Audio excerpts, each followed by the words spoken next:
میرا جو پارٹنر ہے وہ میرا پیچھا کر رہا ہے اور اس نے مجھ پر حملہ کیا ہے. میں بچ گیا ہوں اور مجھے گولی لگ چکی ہے. تو یہ ڈاکومنٹس جو ہیں یہ میری کاروبار کے جائیداد کے میری اکلوتی بیٹی تک پہنچا دینا.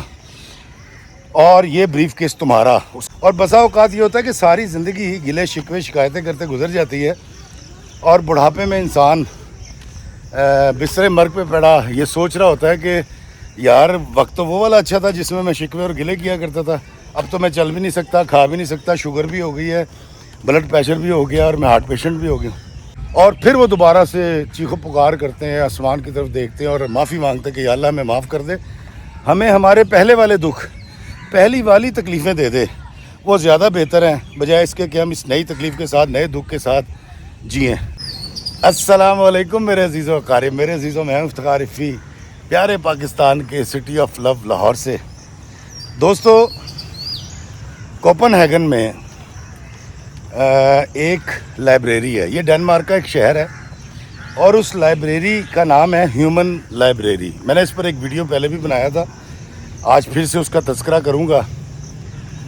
اور یہ ایک ایسی لائبریری ہے دنیا کی واحد کہ جہاں پر کتابیں نہیں ہیں. اب وہاں پر کتابیں نہیں ہیں لیکن وہاں پر انسان ہے کتابوں کی جگہ پہ. اور وہ ہیومن لائبریری کس پرپس کے لیے, وہاں کیا ہوتا ہے, یہ بات میں آگے چل کے کروں گا. لیکن اس وقت میں آپ سے بات کرنا چاہوں گا کہ اکثر لوگ مجھ سے رابطہ کرتے ہیں, ملتے ہیں, میرے قریبی دوست احباب رشتہ دار, اور ہم کالموں میں بھی پڑھ رہے ہیں اور ویڈیوز بھی دیکھ رہے ہیں. جی بہت مہنگائی ہو گئی اور بجلی کے بل بہت زیادہ آ گئے اور کیا کریں. ایک تو دوستو, جب سے میں پیدا ہوں میں نے ہوش سنبھالا ہے تو میں یہ دیکھتا آیا ہوں کہ کبھی بھی کسی بھی دور میں ہم نے یا ہمارے بڑوں نے یہ نہیں کہا کہ اب کے بجٹ بہت اچھا آیا ہے یا مہنگائی کم ہو گئی. یہ جملہ تو میں نے تو آج تک نہیں سنا. اور ہمیشہ یہی ہوتا ہے کہ ہم تنقید ہی کرتے ہیں کہ جی مہنگائی بہت زیادہ ہو گئی.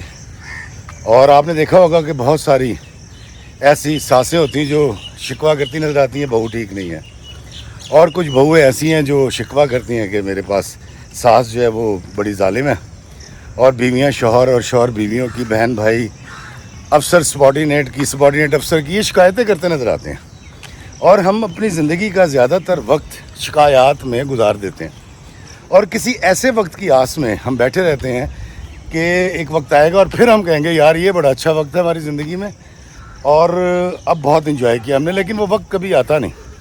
اور بسا اوقات یہ ہوتا ہے کہ ساری زندگی گلے شکوے شکایتیں کرتے گزر جاتی ہے اور بڑھاپے میں انسان بستر مرگ پہ پڑا یہ سوچ رہا ہوتا ہے کہ یار وقت تو وہ والا اچھا تھا جس میں شکوے اور گلے کیا کرتا تھا. اب تو میں چل بھی نہیں سکتا, کھا بھی نہیں سکتا, شوگر بھی ہو گئی ہے, بلڈ پریشر بھی ہو گیا اور میں ہارٹ پیشنٹ بھی ہو گیا. تو وہ جو بابوں کی ایک اصطلاح ہے کہ صاحب حال رہنا, دوستو وہ بڑی کمال اصطلاح ہے. صاحب حال کا مطلب ہے اپنے حال پر راضی رہنا اور اللہ کا شکر ادا کرنا کہ یا اللہ تو نے جو عطا کیا ہے یہ بہت اچھا ہے میرے حق میں اور تیرا بہت شکریہ. اچھا دوستو, میں آپ کو ایک بات بتاتا ہوں کہ ہمیں ایسا لگتا ہے کہ ہمارے واویلا کرنے سے, کتھارسس کرنے سے کوئی تبدیلی آئے گی. کوئی تبدیلی نہیں آتی. میں آپ کو بتاتا ہوں کہ میں بھی بڑا عجیب قسم کا نوجوان تھا اور سوچتا تھا کہ رات کو سوؤں اور صبح کو اٹھوں تو میرے سرانے سے ڈالرز نکل آئیں, یا کسی رات میں ریگل سینما سے میٹنی شو جو رات کو 12 بجے والا شو ہوتا ہے فلم کا وہ دیکھ کر نکلوں اور میں سڑک پر پیدل جا رہا ہوں سنت نگر کی طرف اور پیچھے سے گاڑی لہراتی ہوئی آئے اور وہ ایک کھمبے سے ٹکرائے اور اس میں سے ایک انکل جو ہیں وہ باہر گرے. میں ان کو پوچھوں انکل کیا ہوا, تو وہ زخمی حالت میں مجھ سے کہیں کہ بیٹا میرا جو پارٹنر ہے وہ میرا پیچھا کر رہا ہے اور اس نے مجھ پر حملہ کیا ہے, میں بچ گیا ہوں اور مجھے گولی لگ چکی ہے. تو یہ ڈاکومنٹس جو ہیں یہ میری کاروبار کے جائیداد کے میری اکلوتی بیٹی تک پہنچا دینا اور یہ بریف کیس تمہارا اس کے عوض, اور وہ یہ کہہ کے مر جائے. اور جب میں بریف کیس کھولوں تو اس کے اندر ڈالرز اور نوٹ بھرے ہوئے ہوں. لیکن دوستو زندگی میں ایسا ہوتا نہیں ہے. میں اکثر کہتا ہوں کہ یہ جو لاٹری ہے, یہ جو اچانک سے ایک اچھا وقت آ جاتا ہے, یہ جو کایا پلٹ جاتی ہے, یہ صرف پری زاد ڈرامے میں پری زاد کے ساتھ ہوا تھا. عام زندگی میں، انسانی زندگی میں ایسا ہوتا ہی نہیں ہے، ممکن ہی نہیں ہے۔ تو میں نے بڑی غربت میں وقت گزارا، قسم پرسی تھی، لیکن اس کے اندر 2 کام میں نے کیے۔ ایک تو میں نے کبھی مہنگائی ہو جانے کا واویلا نہیں مچایا، کیونکہ دوستو اب تو ہمارا ملک بہت اچھے جگہ پہ موجود ہے، لیکن جب میں جوان تھا آج سے 30 سال پہلے تو بہت زیادہ قسم پرسی کا عالم تھا، ملک کے بڑے مسائل تھے، بجلی کے بحران تھے۔ تو میں نے اس وقت ایک فیصلہ کیا تھا کہ میں نے کسی کو برا نہیں کرنا، کہنا شکوہ نہیں کرنا۔ میں نے ہمیشہ مہنگائی کا حل یہ نکالا کہ اپنی انکم کو بڑھا لو۔ شکایت سے کیا فائدہ؟ میرے شکایت کرنے سے اگر کوئی تبدیلی آ سکتی ہے تو میں شکایت کرنے کے لیے تیار ہوں، لیکن تبدیلی آتی نہیں ہے۔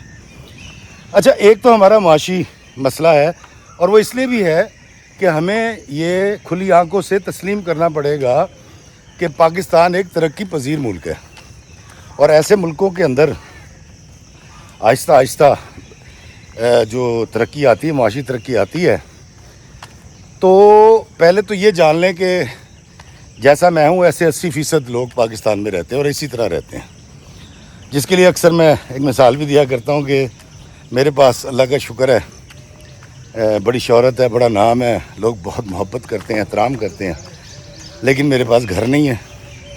اور میرے ایک دوست ہیں، وہ بینک میں ہوتے ہیں، تو پرسوں میں ان سے کہہ رہا تھا، کہندا یار افتخار صاحب تو کسی بھی جائیے تو لوگ تانوں پچھان لیندے نے۔ میں کہا یار میرے کو شہرت ہے، میرے کو گھر نہیں گا، تے تیرے کول گھر ہے تے تیرے کول شہرت نہیں گی۔ دوستوں میں آپ کو ایک کہانی یاد دلاتا ہوں۔ آج سے 25-30 سال پہلے اردو کی ہماری میٹرک کے اندر ایک کہانی ہوا کرتی تھی، میٹرک ایف اے میں، اس کا عنوان تھا انسان کسی حال میں خوش نہیں رہتا۔ اور وہ کہانی کچھ مختصر یہ تھی کہ زمین کے لوگ اپنی تکلیفوں سے چیخ و پکار کرتے ہیں، اور ان کو ایک آواز آتی ہے کہ تم ایک میدان میں آؤ اور اپنی تکلیفیں یہاں چھوڑ جاؤ، اور اپنی مرضی کی آسائش اور سہولت یہاں سے اٹھا کر لے جاؤ اس میدان سے، لیکن شرط یہ ہے کہ اس آسائش کے ساتھ ایک تکلیف بھی لے کے جانی ہے۔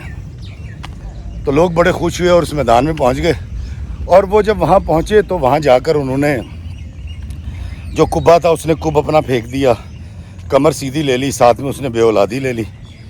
تو کوئی شخص تھا جس کی اولاد نہیں تھی، اس نے اولاد لے لی، ساتھ میں اس نے کسی بیماری کو سلیکٹ کر لیا، کیونکہ ایک عنایت اور نعمت کے ساتھ ایک زحمت بھی لے کر جانی تھی، اور وہ اپنے اپنے گھروں کو چلے گئے۔ اور دوستوں وہ کہانی میں آگے چل کے ان کا نفس یا شیطان ان کو بھڑکاتا ہے کہ یار یہ تو پہلے والی تکلیف اچھی تھی، یہ تو تکلیف اچھی نہیں ہے، اور پھر وہ دوبارہ سے چیخ و پکار کرتے ہیں، آسمان کی طرف دیکھتے ہیں اور معافی مانگتے ہیں کہ یا اللہ ہمیں معاف کر دے، ہمیں ہمارے پہلے والے دکھ، پہلی والی تکلیفیں دے دے، وہ زیادہ بہتر ہیں بجائے اس کے کہ ہم اس نئی تکلیف کے ساتھ، نئے دکھ کے ساتھ جئیں۔ تو پھر ایک آواز آتی ہے کہ اچھا چلو تم اپنی نئی تکلیفیں واپس کر دو اور پرانی ہی زندگی واپس لے لو، اور وہ لوگ بڑی خوشی سے اس میدان میں آتے ہیں اور اپنی پرانی تکلیفیں، اذیتیں اٹھا کر لے جاتے ہیں۔ تو دوستو میں آپ کو حقیقت بتاتا ہوں، زندگی کے اندر کوئی معجزہ تو ہوتا نہیں ہے۔ ہم پوری دنیا کے انسانوں کو اگر دیکھیں تو انہوں نے جو ترقی کی ہے، پورے ملک نے پوری قوم کے ساتھ مل کے ترقی کی ہے۔ میں چھوٹی سی مثال دیتا ہوں کہ مہنگائی کم ہو یا زیادہ ہو، ہمیں کیا قانون کی پاسداری نہیں کرنی چاہیے؟ کون سا قانون کہتا ہے کہ 3 بٹھا کے آپ موٹر سائیکل چلائیں؟ ہم کیوں بغیر ہیلمٹ کے موٹر سائیکل چلاتے ہیں؟ ذرا سا ون وے وہ آگے جا کے روڈ کٹ ہو، ون وے کاٹنا شروع کر دیتے ہیں۔ یہ بجلی کون چوری کرتا ہے؟ آئی کانٹ امیجن، میں سوچ بھی نہیں سکتا کہ کوئی شخص بجلی چوری کر سکتا ہے۔ یار کوئی کسی کی زمین پہ قبضہ کر سکتا ہے، اور کوئی کسی کی بیٹی کو بغیر کسی بات کے طلاق دے سکتا ہے۔ تو دوستو ہمیں یہ سمجھنا پڑے گا کہ ہمارا مسئلہ صرف مہنگائی نہیں ہے۔ مہنگائی سے تو ہم 4 گھنٹے زیادہ کام کر کے، تھوڑی سی اور محنت کر کے نبرد آزما ہو جائیں گے۔ ہمارا مقابلہ ہے رشتوں کے ساتھ، شیطان کے ساتھ جو ہمارے رشتے خراب کرنا چاہتا ہے۔ ہمارا مقابلہ ہے اچھائی میں، کہ ہم نے اچھائی میں آگے کیسے جانا ہے، ہم نے راحتیں اور آسانیاں کیسے تقسیم کرنی ہے، لوگوں کے لیے بھی اور اپنے لیے بھی۔ تو دوستو